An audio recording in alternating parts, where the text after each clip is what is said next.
खूप छान वाटतंय. एक तर निर्माता म्हणून आमच्या नाटकाला लक्षवेधी नाटकाचा पुरस्कार जाहीर झालेला आहे. त्यामुळे एक बक्षीस नक्की मिळणार हे माहिती आहे. आणि गुमनाम है कोईसाठी माझं नॉमिनेशन आहे, त्यामुळे ती उत्सुकता आहे. पण ओव्हरऑल मला असं वाटतं की नाट्यगौरव हा जेव्हा भाग नव्याने सुरू केला, चित्रगौरव आणि नाट्यगौरव, तेव्हा एक छान नाटकाचा माहोल तयार व्हायला लागला, थिएटरमध्ये कार्यक्रम व्हायला लागला. तर एक छान समारंभ असल्यासारखं वाटतंय, छान वाटतंय.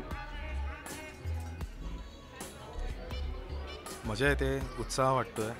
आणि एक गमतीची गोष्ट अशी की मी माझ्या आयुष्यातलं पहिलं नाटक जे प्रोड्यूस केलं, मुक्कामपोस्ट बोंबिलवाडी, त्या वर्षीसुद्धा माझ्या नाटकाला विशेष लक्षवेधी नाटक मिळालं होतं. आणि याही वर्षी एपिक गडबडला हाच पुरस्कार मिळतो. त्यामुळे इट्स लाईक काय म्हणू शकतो की आपण एक फुल सर्कल नाही म्हणणार, कोइन्सिडन्स पण नाही म्हणणार, पण देजावू कसा असतो, अरे हे माझ्याबरोबर काहीतरी झालं आहे असं मला त्या दिवशी नॉमिनेशन पार्टीमध्ये अनाऊन्स केल्यावर असं वाटलं होतं, अरे तेच अवॉर्ड अगदी तसंच. पण मजा येते ओव्हरऑल.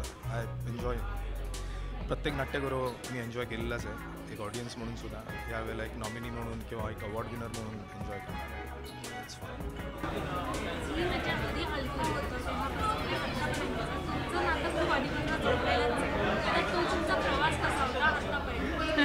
खरं तर अजूनही झी म्हणताना मला थोडे कष्ट पडतात, कारण खूप तोंडात अल्फा गौरव हे बसलेलं आहे.